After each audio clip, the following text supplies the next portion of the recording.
Qual o efeito da arte sobre nós? Naruhodo Podcast. Bem-vindo ao Naruhodo, podcast para quem tem fome de aprender. Eu sou Ken Fujioka. Eu sou Altair de Souza. E hoje é dia de quê? Ciência e senso comum.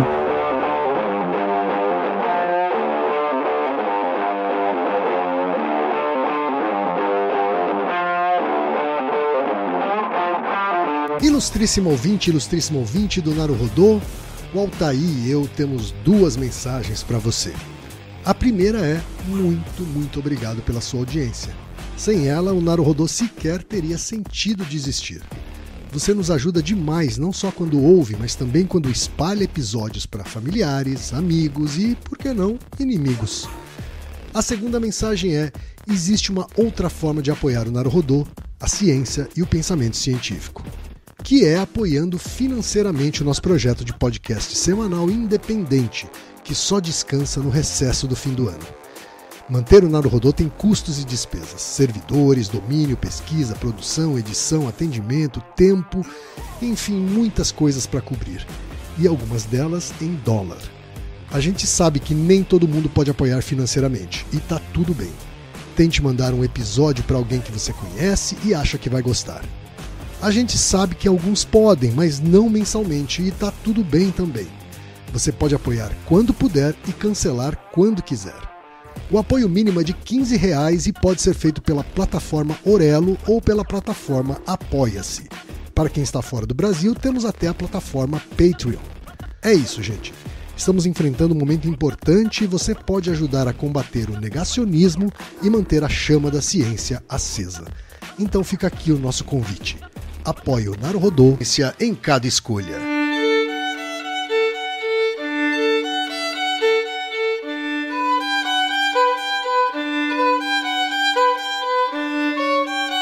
Sou um homem ridículo. Agora já quase me tem por louco. O que significaria ter ganho em consideração se não continuasse sendo um homem ridículo? Mas eu já não me aborreço por causa disso. Agora já não guardo rancor a ninguém e gosto de toda a gente, ainda que riam de mim. Sim, senhor. Agora, não sei porquê, mas sinto por todos os meus próximos uma ternura especial. Teria muito gosto em acompanhá-los no vosso riso. Não precisamente nesse riso à minha custa, mas sim pelo carinho que me inspiram, se não me fizesse tanta pena vê-los. É pena que não saibam a verdade. Oh, meu Deus! Quanto custa isso de ser um só a saber a verdade? Mas isto não compreendem eles. Não, nunca compreenderiam isto. A princípio fazia-me sofrer muito a ideia de parecer ridículo. Não o parecê-lo, mas o sê-lo. Eu sempre fui ridículo e eu já o sabia talvez desde que nasci. Talvez já aos 7 anos eu me apercebesse perfeitamente de que era ridículo. Depois fui para a escola e a seguir para a universidade, mas quanto mais aprendia, mais obrigado me via a reconhecer a minha condição de criatura ridícula. De maneira que todos os meus estudos universitários não tinham outro objetivo senão o demonstrarem-me e explicarem-me a mim próprio, nas minhas meditações, que eu era um ser ridículo. E na vida acontecia-me o mesmo com a ciência. Todos os anos aumentava e se fortalecia em mim o conhecimento da minha condição ridícula, em todos os sentidos. Toda a gente se ria de mim. Mas ninguém sabia nem suspeitava sequer que, se existia no mundo um homem que soubesse melhor do que todos eles como eu era ridículo, esse homem era eu próprio. E mais para diante, de repente, soube a verdade. Soube a verdade no último mês de novembro, precisamente a 3 de novembro, e desde então não se apagou da minha memória nenhum pormenor da minha vida. Enquanto eu, pelas ruas, ia pensando na extinção dos lampiões, lembrei-me de erguer os olhos ao céu. Estava tremendamente escuro, mas distinguiam-se com toda a nitidez umas grossas nuvens claras que por ele vogavam, desgarradas, desfeitas, e entre elas, no espaço vazio, grandes manchas negras. De súbito descobri numa dessas manchas uma estrelinha. Parei e pus-me a observá-la atento. Fiz isso unicamente porque aquela estrelinha me sugeriu uma ideia. Decidi meter um tiro no corpo nessa mesma noite. Já 2 meses atrás eu tinha decidido assim solenemente e, apesar de estar tão mal de dinheiro como estava, arranjar um bonito revólver, o qual tinha carregado naquele mesmo dia. No entanto, tinham já passado 2 meses e o tal revólver continuava na minha gaveta, tão indiferente me era tudo, que queria esperar por um momento em que assim não fosse, embora ignorasse o motivo desse adiamento. E, de repente, aquela estrelinha sugeriu-me a ideia e resolvi terminantemente meter a bala no corpo nessa noite. Mas sucedeu que, enquanto olhava o céu, uma menina me acotovelou. A rua já estava deserta, completamente deserta, e não se via viva alma por aqueles arredores. Apenas ao longe, um cocheiro de droschke dormia sobre a boleia. Pode ser que a tal menina tivesse apenas 8 anos, trazia um vestidinho muito fino, como agasalho trazia apenas um lenço. Estava completamente encharcada pela chuva, mas o que mais me chamou a atenção foram seus sapatinhos, rotos e molhados, de tal maneira que ainda me parece estar a vê-los. Saltaram-me à vista de um modo estranho. De repente a pequena bateu-me no braço e gritou não sei o quê. Não chorava, mas proferia algumas palavras que não podia articular bem por causa do frio, como num ladrido, e todo o corpo lhe tiritava. Estava tão assustada, era tal o seu medo, que no seu desespero não fazia mais senão balbuciar e gritar sempre o mesmo: mã, mã. Voltei-me para olhá-la, mas não disse nada e segui o meu caminho. Ela deitou a correr atrás de mim, puxando-me constantemente pelo braço e gritando nesse tom que, nas crianças assustadas, denota o desespero. Conheço esse tom. Ainda que a pequenina não exprimisse claramente o seu conflito por palavras, compreendi que a mãe estaria a morrer em casa ou que ali devia ter acontecido outra desgraça horrível e que ela saíra de casa para pedir auxílio de algum transeunte a fim de encontrar alguma coisa com que socorrer a mãe. Mas eu não segui na direção que ela me indicava e até, pelo contrário, comecei a afugentá-la do meu lado. A princípio disse-lhe que ia procurar um guarda noturno, mas ela abriu as 2 mãos, implorante, e continuou a correr atrás de mim, soluçante, ansiosa. Parecia que tinha medo de perder-me. E então me adiantei e de repente bati com o pé no chão e ela deu um grito. Gritava angustiosamente: meu rico senhor, meu rico senhor. Mas depois parou e de repente deitou a correr pelo meio da rua onde se via um vulto, deixando-me a mim para importunar outro. Subi a meu 5º andar, tenho aí um quarto que aluguei a uma mulher. É um quarto miserável e pequeno, tem apenas uma clarabóia no teto. Eu passo a noite inteira sentado na minha poltrona e, para dizer a verdade, nem os ouço. A tal ponto consigo esquecer-me deles e dos seus gritos. Mas passo toda a noite em claro. Há já 1 ano que isso acontece. Fico sentadinho na poltrona até que clareia e sem fazer nada. Ler só leio de dia. Estou sentado e nem sequer penso em nada. Fico sentado tranquilamente e deixo o pensamento vaguear. A luz consome-me numa noite. Sento-me à mesa, pego no revólver e coloco na minha frente.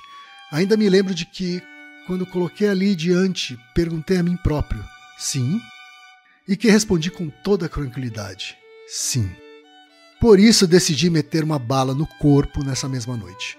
Eu sabia que nessa mesma noite haveria de esfacelar irremediavelmente a caixa craniana, mas não sabia quanto tempo haveria de continuar ainda ali sentado até esse momento.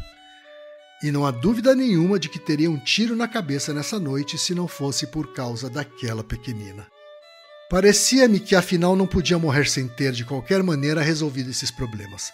Em resumo, aquela pequenina salvou-me, pois devido àquelas perguntas adiei a minha morte. E então sucedeu-me adormecer de repente, coisa que nunca antes me acontecera, sentado na poltrona junto da mesa. Adormeci de um momento para o outro. Como se sabe, os sonhos são uma coisa muito estranha. Percebemos neles com uma clareza assustadora, com uma artística elaboração certos pormenores, ao passo que passamos outros completamente por alto, como se não existissem, sucedendo assim, por exemplo, com o tempo e com o espaço.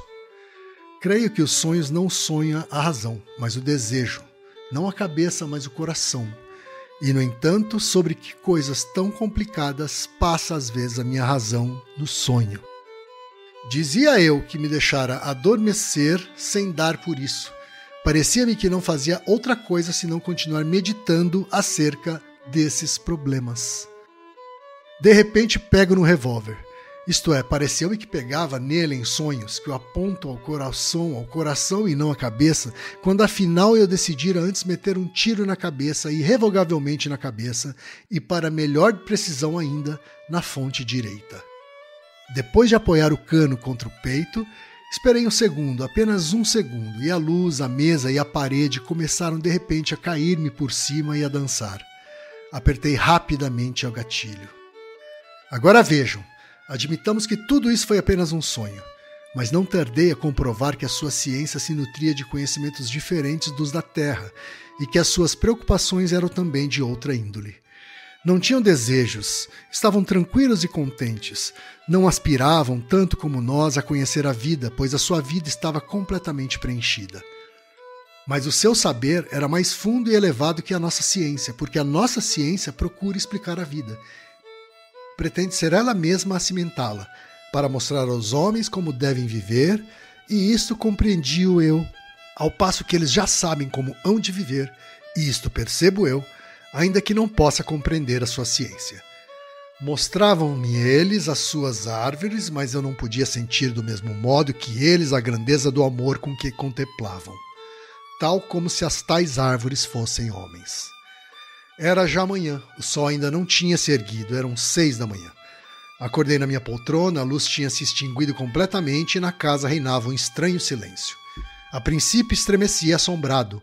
Nunca tinha me acontecido nada de semelhante, até as coisas pequenas me impressionavam. Por exemplo, jamais adormecera dessa maneira na poltrona. E depois, enquanto me punha de pé e acabava de despertar, fixei de repente a vista no revólver carregado, mas no mesmo instante atirei-o para longe. Ó vida, grande e sagrada vida! Abri os braços e invoquei a verdade eterna. Soluçava. Entusiasmo incomensurável enchia todo o meu ser. Sim, vida e anunciação. A anunciação ficou decidida para mim naquele mesmo instante, decidida para toda a minha vida. Irei e anunciarei. O quê? A verdade, uma vez que a vi com meus próprios olhos e reconheci toda a sua magnificência. E desde então anuncio a boa nova. Amo-os a todos e mais que a ninguém aqueles que se riem de mim. Por que amo mais a estes? Não sei, nem tampouco posso explicá-lo, mas é assim. Dizem que estou enganado. Mas se agora estou enganado, como será mais para diante? Sim, é provável que tenha razão. Estou enganado e quanto mais estiver, talvez seja pior. Provavelmente ainda incorrerei em erro com frequência, até aprender como é que se deve predicar, isto é, com que palavras e com que atos, pois é difícil sabê-lo. Agora já é para mim tão claro como a luz, mas escutem uma coisa. Quem é que não erra? Teve um sonho, como ele próprio diz, um delírio febril, uma alucinação. Ah, isso é sensato? E ficam todos inchados. Um sonho? Mas que é um sonho? Não será a nossa vida um sonho? E, no entanto, como isso seria simples, num dia, numa só hora, tudo mudaria. Ama a humanidade como a ti mesmo. Isto é tudo e nada mais é preciso. Saberás depois como hás de viver. O conhecimento da vida está acima da vida. O conhecimento da lei da felicidade está acima da própria felicidade. Eis aí aquilo contra que se deve lutar. E eu lutarei contra isso. Se todos quisessem, tudo mudaria sobre a terra num momento. Mas ando ainda à procura daquela jovenzinha. E continuo. Gostou do texto? Ok. Clássico. Maravilhoso, Altair. Então, clássico, Dostoiévski, né? O sonho de um homem ridículo. Tá? Assim, não foi o texto inteiro, apesar de ser um conto curto. Recomendo muito a leitura, ler o texto completo. Pegamos apenas alguns extratos. Uhum. E esse texto fala muito da história de um personagem que, se você acompanhou, né? Ele tem toda uma série de conflitos. Ele encontra uma criança e ele acaba tratando mal a criança, enfim. E isso motiva o sonho dele, né? Então ele tinha um objetivo da vida que era o suicídio, mas aí ele acaba ressignificando isso durante o sonho e acorda com uma outra realização, e aí a expiação dele é tentar encontrar a criança que ele perdeu no dia anterior. Tá? Então esse trajeto é basicamente um trajeto estético, né, que vamos tratar aqui, e foi inspirado pela pergunta dos nossos ouvintes. Tá certo. Altair, temos pergunta de ouvintes, Altair. Pergunta de 3 ouvintes. A primeira foi Roberta Souza, de Cascavel, Paraná, onde ela é funcionária pública. E ela diz o seguinte: olá, quem é Altair? Tem uma pergunta que me assola, mas finalmente criei coragem para mandar. Vamos ver se vocês aceitam ela. Eu fui numa exposição de arte uma vez em Curitiba, não tenho muito hábito de ir ou ter interesse em arte para além das coisas mais comerciais, e uma coisa me chamou muito a atenção. Eu vi um quadro com uma imagem meio abstrata de uma pessoa jovem de costas com algo que parecia uma bicicleta ou um patinete. Mas o que me chamou a atenção foi algo que eu nunca tinha vivido antes. E até hoje eu não tive de novo. Eu fiquei com a sensação de que o quadro estava olhando para mim ou puxou minha atenção, e não eu é que estava olhando para ele. De repente eu senti uma sensação que não consigo explicar direito, mas foi como se por um instante as coisas fizessem sentido. Eu não uso drogas nem nada disso, mas posso dizer que foi algo que meus amigos descreveram como resultado do uso de substâncias. Mas ter isso por causa de um quadro? Que coisa estranha. Por que isso aconteceu? Vocês podem me ajudar? Fiquei com medo de ser uma pergunta muito besta ou de eu estar me expondo demais, mas acho difícil que só eu tenha passado por isso. É uma pena que eu não lembre o nome do quadro ou do autor dele, mas se um dia eu descobrir, eu mando para vocês. Temos também a pergunta do Thiago Neves, bem mais curta e direta. Olá, sou apoiador do Naruhodô e sou de Porto Alegre, Rio Grande do Sul. Obrigado, Thiago Neves, pelo apoio. Obrigado a todo mundo que apoia o Naruhodô. Obrigado. Conheci o podcast porque a minha psicóloga me comentou do Naruhodô durante uma sessão. Olha só. Me questiono o porquê de nós valorizarmos mais a arte realista do que a abstrata. Se é que isso é verdade, não, Thaí? Pois é. Temos também a pergunta, finalmente, da Vivian Berto de Castro, que é pesquisadora no campo de culturas manuscritas, em Hamburgo, na Alemanha. Olha só, Thaí. Ouvinte da Alemanha. Alemar. Pois é. E ela diz o seguinte: a companhia de vocês aqui na Terra Gélida e Nublada é muito especial. Muito obrigada pelo podcast. Conheci o Naruhodô faz pouco tempo e tenho ouvido vários episódios seguidos. Os últimos foram sobre tomada de decisões, sobre força de vontade e sobre procrastinação. Minha pergunta vai um pouco para esse lado.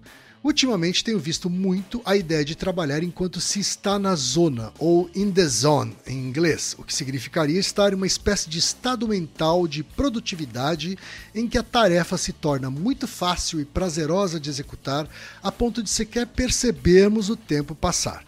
Parece relacionado a fazer o que realmente se gosta, o que realmente são nossas paixões, por assim dizer. A primeira vez que eu ouvi falar disso foi no filme Soul, da Pixar.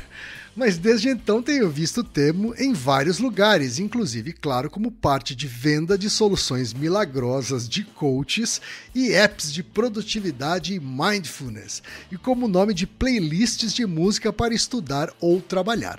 Eu amo o que eu faço, mas esperar que eu esteja na zona toda vez que vou escrever, pesquisar ou estudar é exigir demais, não? Muitas vezes, com prazos e situações da vida, temos que trabalhar na zona do ódio mesmo. Afinal, existe mesmo essa ideia de se fazer algo na zona, in the zone, para a ciência? Altair, perguntas interessantíssimas, relacionadas à nossa pergunta mestra, não é isso? Sim. Bem diferente, né? Esse in the zones, esse estar in the zones, tem alguma coisa a ver também com o estado de flow? Tem. Já adiantando, tem. Ah, tá certo então, Altair. O que a ciência tem a dizer sobre tudo isso então, Altair? Então, em português fica engraçado, né? Tipo, estar na zona, né? Estar na zona, né? A quinta série acorda, né? Não tem como, né? Não tem como. Tudo bem, nada contra, julgamento zero, né?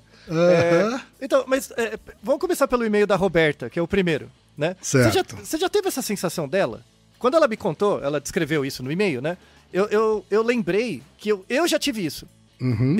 Eu já tive uma exposição que eu fui uma vez, e também, que nem ela, eu não lembro o nome do autor da obra. Era um quadro, né? Uhum. E eu olhei para aquele quadro, não era totalmente abstrato, né? Era uma obra meio... era uma imagem humana, mas era bem esquemática. Sim. Eu não sei o que aconteceu, tipo, realmente eu desliguei. Tinha a questão das cores, eu achei as cores muito bonitas, assim, né? eu confesso, assim, eu não sigo coisas de arte, sabe? Tipo, essas nomenclaturas, sabe? As fases da arte. Eu não acompanho, tá? É tipo, desculpa, tá bom? Na verdade, assim, eu já fui em bancas de doutorado na faculdade de teatro, nas artes cênicas, né? Nas artes plásticas e tal, pra tratar de trabalhos ligados à metodologia e tal. O campo é muito interessante, a área de estudos mesmo é muito interessante. Mas eu, pessoalmente, não sou um grande usufruidor eu não vou tanto em museu, em exposição, eu não tenho essa cultura. E isso, em parte, é culpa minha, exatamente porque eu tenho um grande ranço do intelectualismo. Tá. Sabe aquele negócio Vila Madalena, vernissage, de pessoas com echarpe, sabe? E óculos, sabe? Eu odeio. Eu tenho uma ojeriza. Pra mim é muito mais a treva mesmo, sabe? Pesquisa... Eu entendo então, seu ranço. Então, pra mim é tipo... por isso que eu gosto do trabalho do antropólogo. É treva, é guerra, sabe? É desgraça, é tipo o mundo acontecendo mesmo, tá? Essa coisa de vernissagem dá uma preguiça. Mas realmente...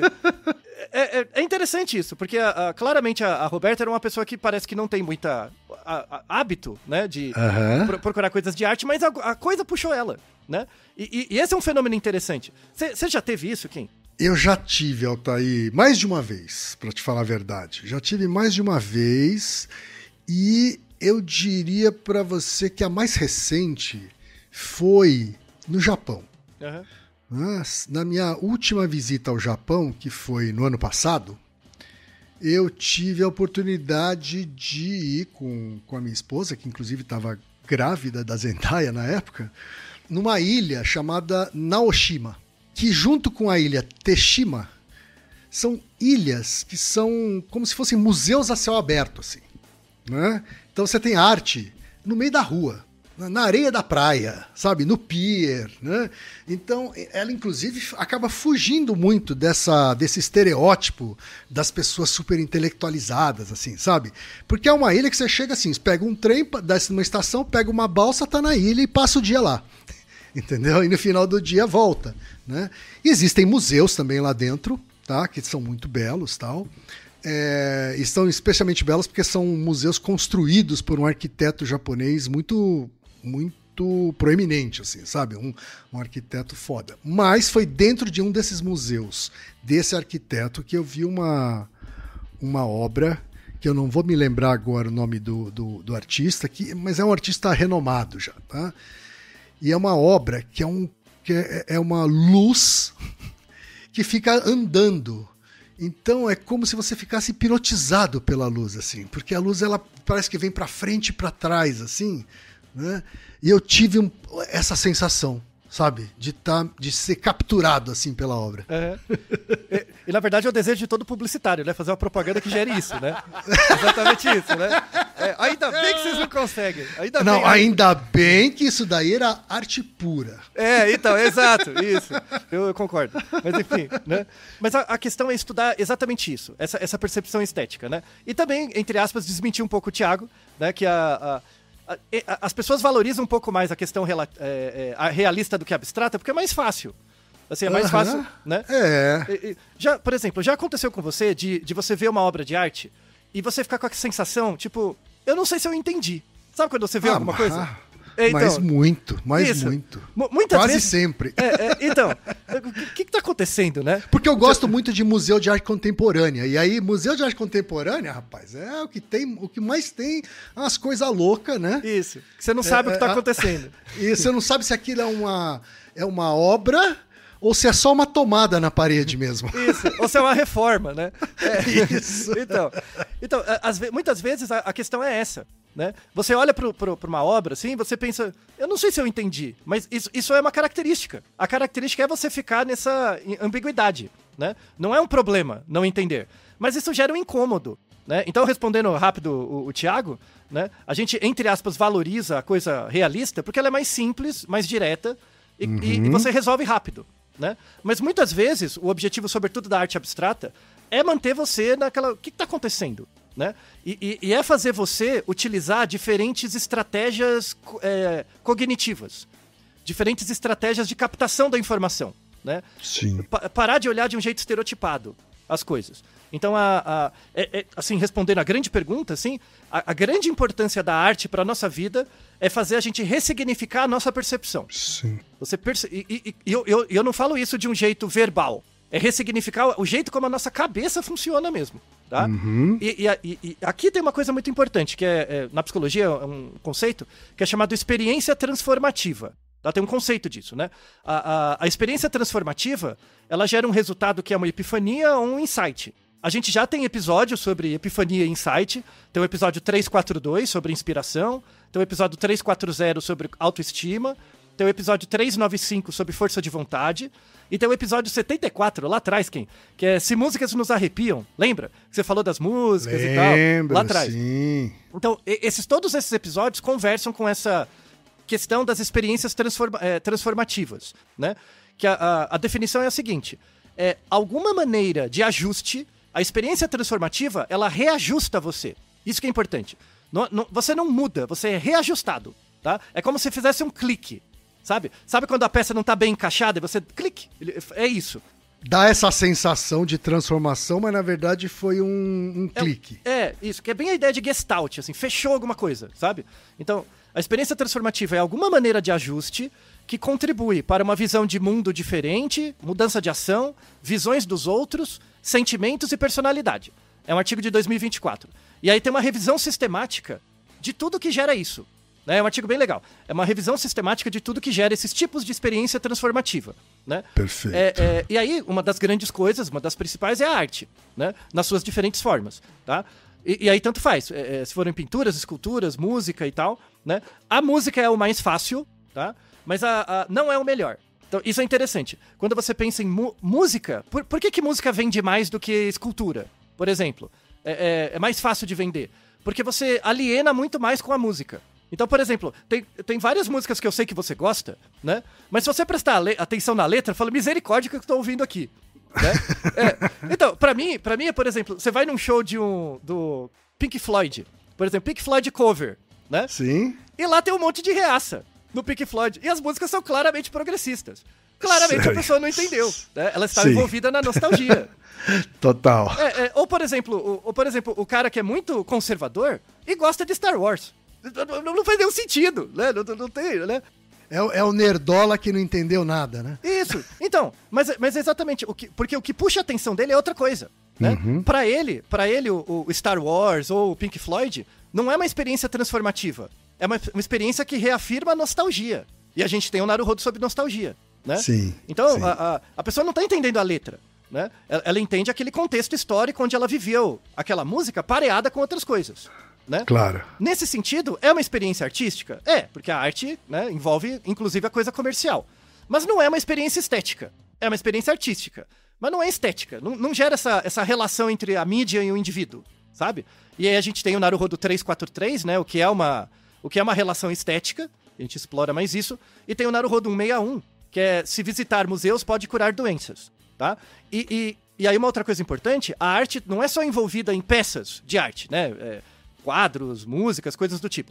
A arte está envolvida em pessoas. Que é o exemplo do Dostoiévski, né? Que era o homem, tava ali, ele tava pensando em se matar e tal. E quando ele ia cometer o suicídio, ele dorme, né? E no sonho ele vai pra um... na verdade, no sonho ele morreu. Aí ele sai do caixão por uma entidade que puxa ele, leva ele em outro país. E ele tem uma série de aventuras lá, né? E aí ele chega num lugar que é um lugar onde as pessoas não tinham pecado. As pessoas eram completamente felizes e não tinha pecado. E ele era o único pecador. Era ele. Uhum. E aí a ideia é que a presença dele ali começou a corromper a utopia, né? E aí ele começou a ensinar as pessoas a mentir. E aí o primeiro efeito da mentira gera o orgulho. E o orgulho gera outros pecados. E aí naquela comunidade começou a ter o primeiro assassinato. Né?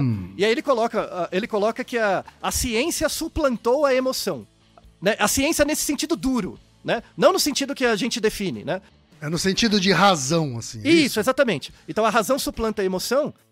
E aí ele percebe que ele estava fazendo tudo errado. Ele estragou aquela sociedade. E aí, como a gente falou no Naruhodo sobre rancor, ele tem que se aceitar na incerteza, né? E aí ele mudou. Ele acordou como um homem mudado, né? E aí ele vai pregar sempre a verdade agora. Qual foi a experiência estética que fez ele ter esse sonho e tudo mais? foi ter maltratado uma menina, né, no dia anterior. Uhum. E aí a busca dele é buscar essa menina de volta, que é o sentido da expiação, né? Certo. Isso fala um pouco do Dostoiévski, esse poema, esse texto. Ele é bem autobiográfico, né? Fala dele. Fala de uma relação cristã que ele tem, né? De expiar os pecados. Então Mas foi um episódio pessoal, assim, é isso?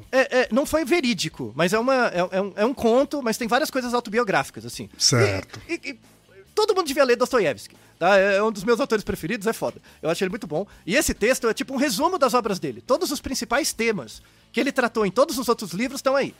Você quer ter um resumo do que é o Dostoiévski, esse texto que é fantástico. Se você tá sem tempo de ler Irmãos Karamazov, então leia esse. O idiota. Leia esse aí, tá? Sonho de um Homem Ridículo. E é interessante que eu tive uma experiência estética além desse texto. No final, eu me senti grato. Me gerou gratidão. Porque você acompanha o processo e fala, nossa, é verdade. Me fez um clique. Foi uma experiência transformadora, nesse sentido, de ler o texto, né? Então, são exemplos. E aí, me gerou até uma epifania mesmo, né? Que ele faz uma crítica pertinente a essa ideia da ciência como razão, que deve vencer a emoção, né? E tal, né? Por isso que a cidade lá caiu no pecado e tudo mais, né? Só que a gente tem que ressignificar o que é ciência hoje. Então, ciência é o uso do método científico por um agente que se auto-observa.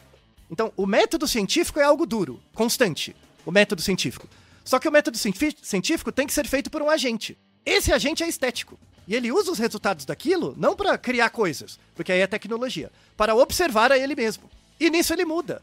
Então, até a ciência moderna, desde que você saiba quem está fazendo e se isso está gerando efeito na pessoa, tem que gerar experiências transformativas nos indivíduos, né? Então, a pessoa fala a ciência como se fosse uma entidade externa. Né? Temos que defender a ciência. Você não tem que defender ciência coisa nenhuma. A ciência tem que fazer parte de você. Do mesmo jeito que os super-heróis que você gosta, as músicas que você gosta, o método científico tem que ser algo cotidiano. E é por isso que vai ter antivacina. Claro, porque a ciência é separada do dia a dia das pessoas, aí não tem como funcionar mesmo, né?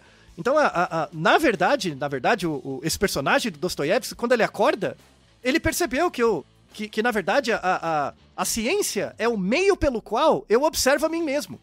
E qual foi o método que o Dostoiévski usou? O sonho. O sonho foi o método que ele usou para ressignificar tudo aquilo que ele estava sentindo por meio de experiências estéticas lá, da viagem, de todas as piras dele, tá? Então, esse foi o método. Então, muitas pessoas têm, por exemplo, experiências transformadoras na vida e acham que é por causa do espírito, quando na verdade não, tem uma metodologia ali que você tem que entender. Que se você entender aquele método, você consegue reproduzir.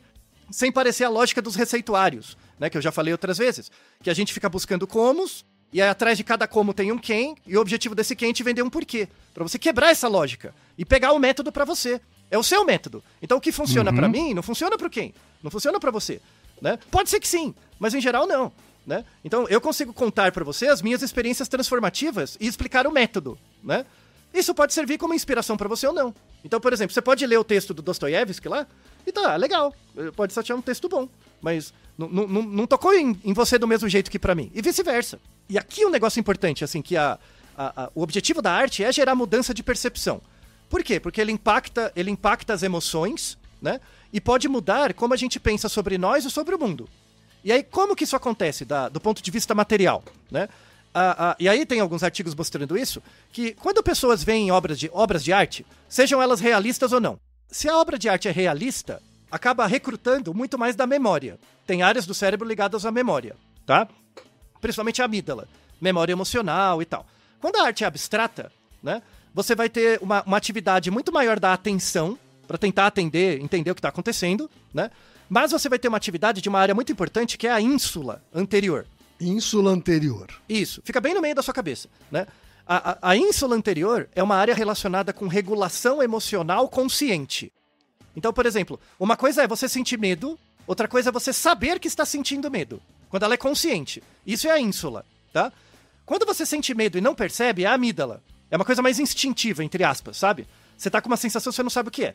Quando você sabe que tá com medo, é a ínsula, tá? Que é a ativação de emoção consciente, tá bom? Quando você tá vendo a obra, né? Então, é exatamente a sensação que a Roberta coloca. Então, por exemplo, se eu faço um barulho muito alto do seu lado, sem você perceber, e você assusta, o estímulo vem de fora pra dentro, te gera uma sensação interna, e aí depois, ai, que droga, levei um susto. né? A consciência vem depois. Quando você vê a obra de arte, é o contrário.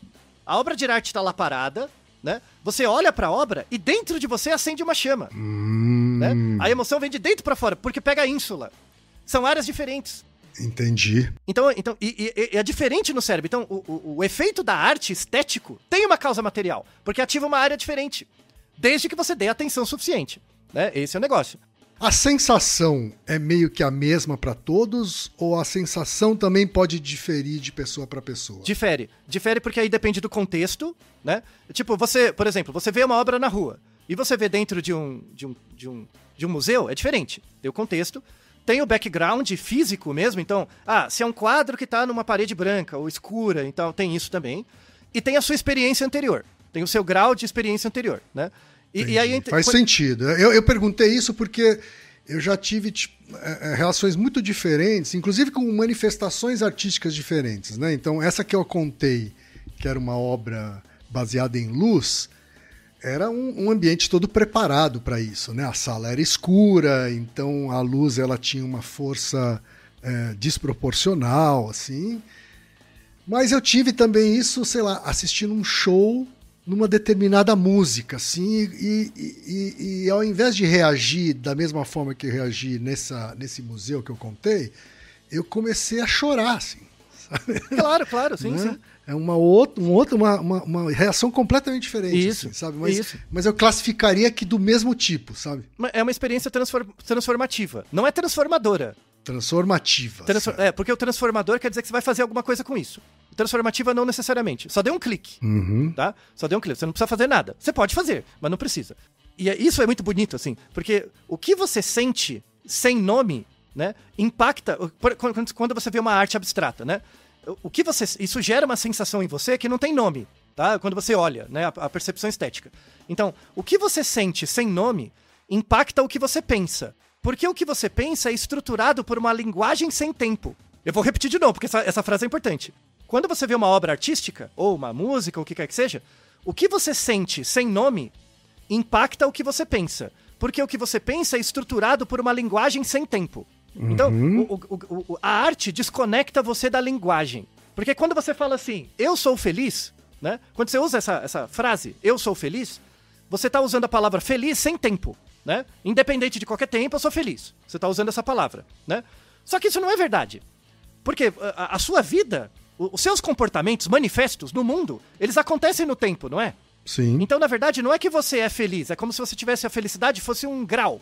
E esse grau vai variando ao longo do tempo, né? Quando você olha a arte desconecta você dessa palavra feliz que você usa na sua cabeça e conecta você no momento. E aí, assim, você fica sem voz. Por isso que é difícil descrever, porque descrever a experiência estética, quando eu uso a fala, eu tô atrapalhando. Não é pra ter fala, é aquilo, sabe? É aquilo, né? E aí, qual que é o jeito barato de você ter isso? Qual que é o jeito barato? Drogas. O jeito barato é drogas. Então uma reação a uma substância aí psicotrópica, alguma coisa assim... É parente dessa sensação, é isso? Depende da droga, sim, né? Principalmente droga alucinógena e tal. Só que é um jeito barato, é um jeito preguiçoso de fazer o negócio, né? Por quê? Porque você está condicionando ao efeito da droga uma experiência que você podia construir por você mesmo. De verdade. Eu conto um caso, assim, é bem nerdola, mas dane-se. Mas é um caso fantástico. Assim, até me emociona de pensar. Assim, eu tava, uns anos atrás, fazendo aula de cálculo 2. Né? Lá no IME, e eu tava fazendo a matéria à noite, que eu não conseguia fazer de manhã, tava fazendo à noite, com o pessoal do BEMAC lá, e aí assim, tinha umas 30 pessoas na sala, era um professor russo, né, ele tava dando aula de cálculo, explicando lá uma demonstração, e aí assim, imagina, né, aula à noite, tinha o pessoal que vinha do trabalho, né, alguns estavam ali meio cochilando, e tinha uns 5, 6 que estavam prestando atenção, mas tava todo mundo em silêncio, tava calmo, né, e o professor tava explicando lá umas propriedades de função, tal, e aí a aula durava uma hora e pouco. 1h40. Aí ele lá, tipo, sabe, você sentado prestando atenção no que ele tava fazendo? E aí você via ele escrevendo e você imaginando a função, né? Tal, fazendo, pá. Aí ele ficou 1h30 fazendo a demonstração, né? Apagava a lousa, tal, e eu tava seguindo, que ele tava acompanhando. No final ele fez a prova da identidade de Euler, tá? É uma das identidades mais bonitas da matemática, você pode procurar, identidade de Euler. Muito bonita. Assim, no final, eu lembro como se fosse agora. Ele terminou a prova, aí ele olhou pra trás... E assim, o meu olho começou a lacrimejar. Na hora. Porque, caralho, funciona. É muito bonito, velho, a prova. Quando você entende, né? Ele virou, ele tava lacrimejando. Ele olhou, caralho, é bonito isso, né? Sabe? E, tipo, pra que droga se você tem uma equação diferencial pra provar, não é verdade? Porra, é bacana mesmo. E aí, olhando, e aí eu me surpreendi. Isso foi uma experiência transformativa, né? Falei, nossa, eu não esperava que a matemática fosse gerar isso, né? A prova de identidade. E aí eu falei, será que eu consigo? Eu não conseguia fazer essa prova por mim mesmo. Tipo, eu entendi, acompanhei, mas não conseguia fazer, né? Me levou 3 anos. 3 anos pra fazer a prova. Aí depois de 3 anos eu fiz sozinho a prova e chorei de novo. Porque eu consegui fazer, sabe? Muito legal, velho. É interessante. E isso é uma experiência transformativa, sabe? É fantástico. E, de novo, não precisa da palavra. Tipo, quando eu falo em palavras, não representa o mesmo. Por quê? Porque todas as palavras são separadas do tempo.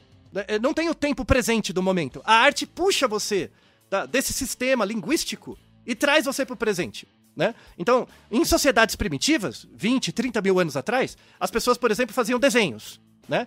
Esses desenhos eram uma forma de você se projetar você mesmo no futuro, né? Certo. Agora a gente consegue se projetar no futuro sem isso, porque a gente tem as palavras. Só que agora a gente quer ficar no presente e não consegue. Né? Então as palavras, a intelectualidade, essa desgraça que me incomoda, eu acho uma merda, né? E as mídias, a propaganda, tudo mais, faz você se desconectar do presente e comprar uma ideia. Entrar nesse flow dos produtos, do consumo, do capital, do mercado, né? Quando as pessoas não percebem que o capitalismo não é uma pessoa. Você falar que a culpa é do capitalismo é você ficar culpando uma entidade imaginária, né? Na verdade, o que você consegue controlar? O seu próprio comportamento. Eu não controlo o capitalismo. Eu não sou IPO, não sou É como se você fosse um ratinho correndo sobre aquela roda e você ficar reclamando da roda, né? Isso. Mas assim, até mais que isso. É como se você fosse uma bactéria. A bactéria ignora completamente o mundo onde ela está. E mesmo assim, o mundo dela é muito rico. Riquíssimo, o mundinho dela, né? E ela faz um monte de coisas. E ela tem muitos sistemas imprintados nela já, sabe? É isso. Então, o que você consegue controlar? O seu comportamento cotidiano. Então, muita gente fica na internet xingando os outros. A culpa é do capitalismo, a culpa é do bilionário, porque ela não dá conta de fazer o que ela tem que ser feito por ela mesma. Você dedicou a sua vida inteira de trabalho a quê? A mudar o comportamento das pessoas. Por quê? Porque mudar o comportamento das pessoas condiciona comportamento de consumo. Por isso que o marketing é tão persuasivo, né? Então, qual que é a coisa mais poderosa que a gente tem? O nosso próprio comportamento, né? Se as pessoas começarem a mudar o seu comportamento de consumo por elas mesmas, acabou. É que, de novo, isso é muito difícil, tá? Mas não é impossível, né? Sim. E aí, uma das formas disso é a arte. É exatamente essa experiência estética, de perceber esses momentos. E em geral, a boa parte das experiências transformativas são baratas. Não é caro. Não é caro. Tudo bem, a viagem pro Japão é caro, tá? Mas o que você fez ali pra gerar a experiência transformativa é barato. É tá andando na rua. É fazendo qualquer coisa, né? Então, e aí a gente entra mesmo nos artigos, assim, já tem muitos artigos mostrando o efeito da arte na mudança de emoções, seja elas positivas ou negativas, né? Então você tem, por exemplo, quando você mostra peças artísticas que são conhecidas pelas pessoas, e aí você pode pensar personagens, coisas do tipo, inspira nostalgia, melhora o humor das pessoas, então você muda o estado emocional delas, né? Se você mostra um desenho do Pikachu, por exemplo, que é arte, querendo ou não, é comercial, mas é arte, né? Gera efeitos, tá? Mas uma coisa que muita gente fala que não é arte é aquela coisa, tipo, aleatória, sabe? Uma arte, assim, é tipo um ferro de passar, sabe? Que em cima de nada, né? E por que isso é arte? Exatamente porque você ficou incomodado é arte. Exatamente por isso. Porque mexe com você. O fato de você ficar incomodado, você não consegue nem nomear. Você fica incomodado, né? Então, isso é fantástico. E aí eu quero colocar um exemplo. Vou pedir pro Reginaldo, vai colocar só um pedacinho. Quem sabe muito bem que eu sou grande fã do Rogério Skylab. Sou fã mesmo. Então eu vou pegar um trechinho, 10 segundos. Vou pegar 2 músicas dele, assim, 2 músicas diferentes pra você perceber a sensação que gera em você, tá? Tem uma música dele que chama Naquela Noite. Reginaldo, coloca um trechinho. Naquela noite, cheia de estrelas, ela passava, cheia de graça. A segurei pelos cabelos e enfiei uma porrada. Ela gemia, ela chorava, e a lua cheia iluminava.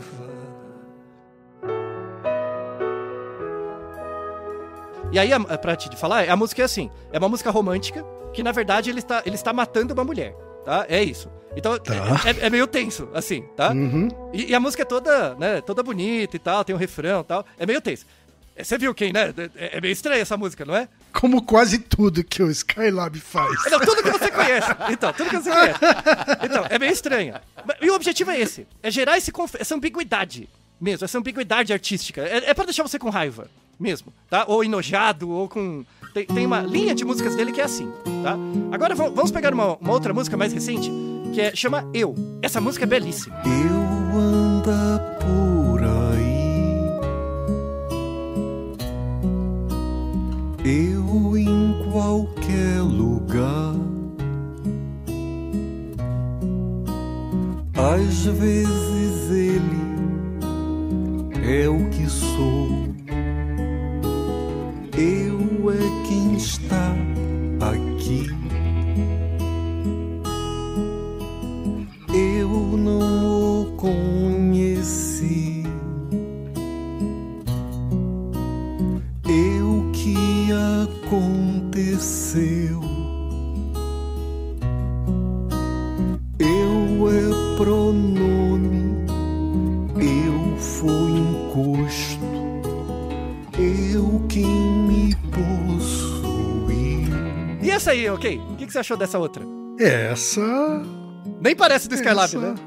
Parece uma música mais normal, vamos dizer assim. Não, normal não, é bonita. É bonita essa música. Porque essa música, ela trabalha com os tempos verbais. Então, ela não é nem em primeira, nem em segunda, nem em terceira pessoa. Ela vai misturando.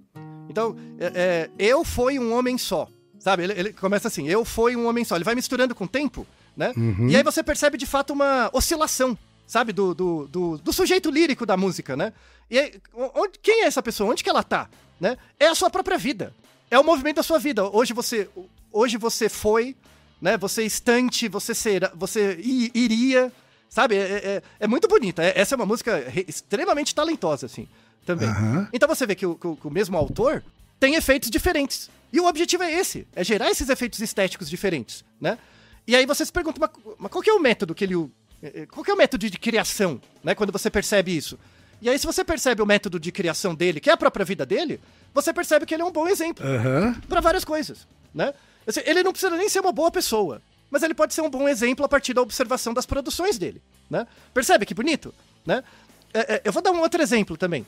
Aí vale como propaganda, né? Porque eu achei fantástico. Tem perto da Avenida Paulista, tem a Casa Bradesco, né? Que é um lugar de exposições e tal. Até setembro desse ano, setembro de 2025, tem a exposição de um artista que chama Anish Kapoor, né? Fantástico. Eu não sei se você já viu. Sim. Fantástico. O Anish Kapoor, ele faz uma ponte entre arte e arquitetura. Uhum. E aí ele tá com uma exposição que é uma coisa muito estranha, sabe? Sabe quando você pega a vela e você acende a vela, vai gerando aquela cera amassada, sabe? Uhum. Então ele tem umas esculturas com isso, tá? Umas esculturas vermelhas com essas coisas, tá?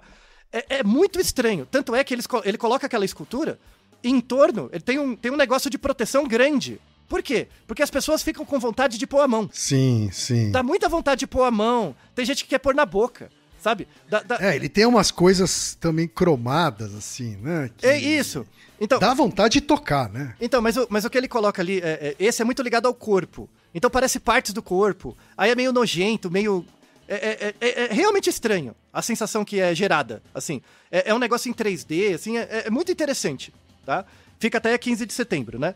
E aí está o link também na descrição de um autor, de um artista no México, que eu gosto muito, que no México eles têm um movimento muralista. O muralismo, eles fazem coisas nos muros, assim, né? Que é diferente de pichação, né? Eles têm uma coisa mais autoral, assim. E aí tem um artista que chama Andy Medina. O Andy Medina, ele é de uma comunidade indígena do México, né? Os zapotecas. E aí ele teve uma ideia muito boa. Ele escrevia isso em todos os lugares. Eu até tenho um quadro, né? Eu comprei um, assim, eu peguei um quadro. Que ele escreve, assim, é uma linha branca, um papel preto com um quadrado branco. E aí ele apresenta em diferentes lugares. Ele descobre, faz uma pesquisa, descobre qual é a língua mais comum das comunidades originárias daquele lugar. tá? Aqui na América do Sul é o Guarani. Porque o grande viés é a Bolívia. Na Bolívia todo mundo fala Guarani. Então é o que puxa, né, a maior comunidade. Tá? Mas aqui tem um monte de línguas. Então ele faz esse papel, né, esse quadro, e escreve em língua guarani aqui, né, uma frase que quer dizer: quem é o analfabeto agora? Né? Você não sabe ler Guarani, então você não vai entender. Você vai achar que é uma coisa bonita. Né? Sim. Mas é exatamente isso. É pra você trazer na sua casa alguém que fala Guarani e percebe, ó, quem é o analfabeto agora? É da pessoa da graça. Entendeu? Não é fantástico? Essa é uma ideia muito boa. Pô, foda. Não é muito legal? E aí o que acontece? Cara, é gênio. Aí o que acontece? Vende esses bagulho pros caras com as E-Sharp, das vernissagens, bota em casa. Né? Pra quê? Pra empregada do cara, que é ler aquilo ali, né? E perceber, e dar risada do patrão, entendeu? Pô, o cara é muito bom, velho. Muito bom, sabe? Então, esses são exemplos de experiências transformativas interessantes, sabe? Que mostram uma outra dinâmica e que também é científica. Isso é importante. Isso também é um processo científico. Por quê? Porque gera uma mudança no agente, né? Ele usa o método para se observar, tá? Sim. E aí, indo pro final do episódio, falando da questão da Vivian, né? Que é sobre essa coisa do in the zone. Como a gente comentou no começo do episódio, é similar à ideia de flow, né?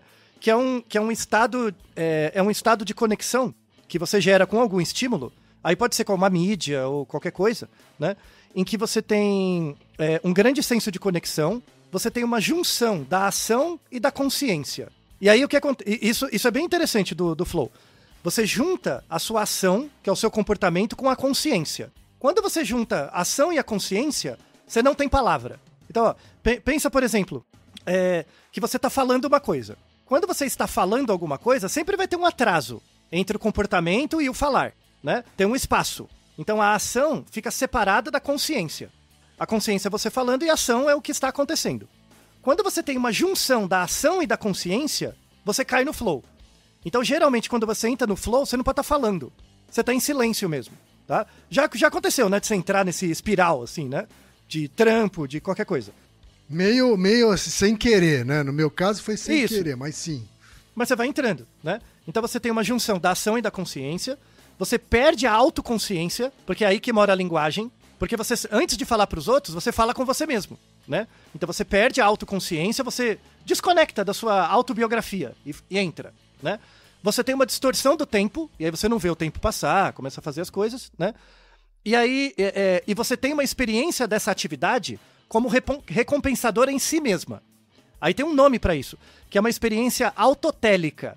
Autotélica. Isso. Uma experiência autotélica é uma experiência que é prazerosa, ela contém o propósito dela em si mesmo, tá? A experiência que tem o propósito dela em si mesma é autotélica, tá? Então essa é a descrição desse estado de flow, né? E aí tem muitos pesquisadores ligados, principalmente àquela bobagem de psicologia positiva, a gente tem um Naruhodo duplo sobre isso, né? Que estudam isso, né? Como gerar o flow com maior probabilidade e tal. Mas a gente tem um episódio 342 sobre inspiração que mostra claramente que é impossível você gerar esse flow na hora que você quer. É impossível, tá? Você não tem um botão, você não liga, plim, eu entrei no flow. Não é assim, tá? Tem muita gente que... E aí que entra as curas milagrosas, as meditações. Mas tem muita gente que promete isso, né? Bobagem, não dá pra gerar isso. Não dá. Do mesmo jeito, você escolhe ir na exposição e com essa obra você vai ter essa experiência estética? Não. E muito bem, porque... Completamente imprevisível. É a mesma coisa, porque você não é onipotente. Você não controla o que te controla, né? Então o que tem que acontecer? Você tem que abrir espaço para que uma maior probabilidade desses eventos aconteça. Entendi. E aí o episódio 342, que é de inspiração, é sobre isso. É você trabalhar a sua autoeficácia. É você fazer coisas sem propósito. E não é hobby. Quanto mais louco você mete, sabe? Vou fazer uma coisa diferente porque sim, sabe? Não precisa ter um motivo. Quanto mais coisas diferentes você faz e mais consistente você é, mais momentos de experiência de flow você vai ter. Consistência em fazer coisas diferentes. Isso, exatamente. Tá. Exatamente. Por exemplo, por que eu tive, vendo lá a identidade de Euler, por que eu fiquei emocionado? Porque eu escolhi fazer faculdade de novo? Não, eu queria fazer. Eu ganho mais ou menos fazendo outro curso de graduação? Não, mas eu fui lá, sabe? E de novo, isso não é pra todo mundo. Tem pessoas que não têm condição de fazer isso, sabe? Porque a vida é bandida, claro. Tem correria, não tem condição. É um privilégio isso, exatamente. né? Você dizer assim, uma vez por semana vou fazer uma coisa que nunca fiz. Isso. Né? Vou pular de paraquedas, depois eu vou não sei o quê. Só que o povo pensa essas coisas caras, sabe? Essas coisas de dondoca, sabe? Não. Não, o bagulho é ler um texto diferente, conversar com alguém diferente, fazer um caminho diferente, né? Sei lá, usar a roupa diferente, pra ver se eu, sei lá, comprar um sapato roxo, sei lá, qualquer coisa. Nem comprar, sair com a cueca verde, dane-se, sabe? Fazer alguma coisa assim, meter o louco nesse sentido. Vou fazer uma aula grátis de dança de salão, que eu odeio dançar, mas vou fazer, pra ver como que é. São essas coisas. Essas coisas te abrem pra esse flow. Porque quanto mais conhecimento, mais inspiração por conhecimentos diferentes você tem, maior a chance de ser impactado, de ser puxado por esses eventos. Certo. Né? Maior a chance de... Por exemplo, fazer um Naruhodo. Fazer o Naruhodo é um custo pra gente. Custa, sabe? E custa pra você, ainda mais que a sua hora é mais cara que a minha, tá? Custa. É verdade. Não, é verdade. Então, é um custo. Por quê? Mas tem um ganho no longo prazo. É uma experiência transformativa no longo prazo. Só que, como que no episódio 1 a gente sabia isso? Claro que não. De não forma sabia. alguma. Então, o que aconteceu? Não tinha nem essa pretensão. Exato, consistência. A consistência vai gerando um movimento e isso gera as experiências transformativas que emergem a partir disso. Né? Vários episódios me geraram experiências transformativas do próprio fato de fazer os bagulho. Né? Mas é a consistência. Não tem genialidade, não existe. É consistência e repetição. E fazer o que tem que ser feito todo dia e controlar aquilo que você consegue, que é o seu próprio comportamento. Né? Então, você não vai ser mais feliz por causa disso, muito pelo contrário. Mas você vai ter essas experiências de flow com mais facilidade, inclusive em coisas cotidianas. Né? Sim. Se você é um botânico, por exemplo, conhece muito de flores, às vezes passando na rua, vendo uma flor, você fica embasbacado vendo a flor. Que é uma flor aleatória, que outra pessoa não entenderia. Entende? Sim. É esse tipo de coisa. Não é legal, Ken? Não é legal? É legal, é muito legal. Então fechando o episódio, desejo que todo mundo que distratou criancinhas na rua, como o nosso amigo do Dostoiévski, que agora você ressignifique isso no sonho, na terapia, no que quer que seja, e depois volte pra correr atrás da criancinha de novo pra tentar achar ela. Essa é a forma de espiar o que aconteceu no seu passado. E terminamos com uma experiência estética. Você viu o quê? Exatamente. Que tenha sido uma experiência estética pra você, Muito pra bem. algum ouvinte aí, Muito bem. né? Jogado ao mar. Exatamente. Porque pra gente foi, pelo menos.